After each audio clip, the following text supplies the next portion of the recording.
So the reason why this story in particular spoke to me was because it's a myth about the origin of the spider, which for as long as I can remember has been the biggest fear I had. But the story how the spider came to be is actually a very interesting one. And the version of it that I know is the one by Ovid from his Metamorphosis. And it's a very talented mortal named Arachne, a woman. And not only is she super beautiful, but she's also very talented. And she's the most talented weaver known as a mortal. And this is also what came to the ears of Athena, who is the most talented weaver of the gods. And when this came to her ears, she and Arachne went in this spinning duel in which they wanted to see which one of the two women was the most talented weaver. And even though that Athena made a beautiful weaving about how the gods ruled all men, Arachne's weaving that depicted the gods misleading, tricking, seducing mortals was the better one. So it was very clear that Arachne was the more talented weaver, and Athena was very struck by it.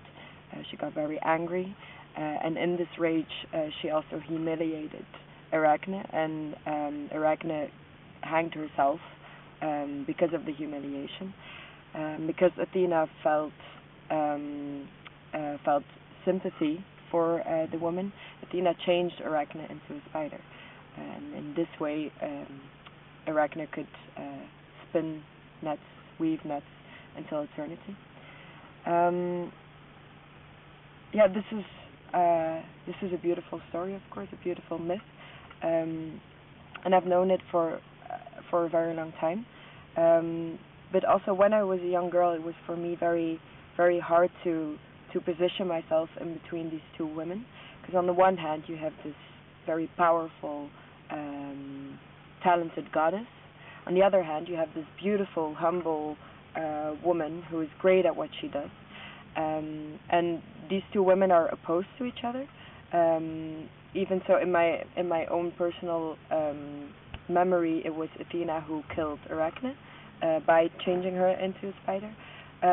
So I already felt torn in between these two depictions of what a woman is, how a woman should act, or what she should do. And I think both of them aren't very realistic depictions of real-life women, in the sense that they idealize the way a woman should act in conflict,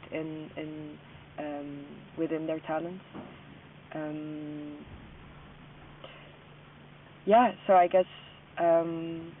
So I guess it's just an interesting play on how women interact with each other and with their own talents, and how they are contested, and instead of making this beautiful weaving together, they were forced to perform in a duel and to reach the state of knowing who is the better one, instead of looking at what they could do together.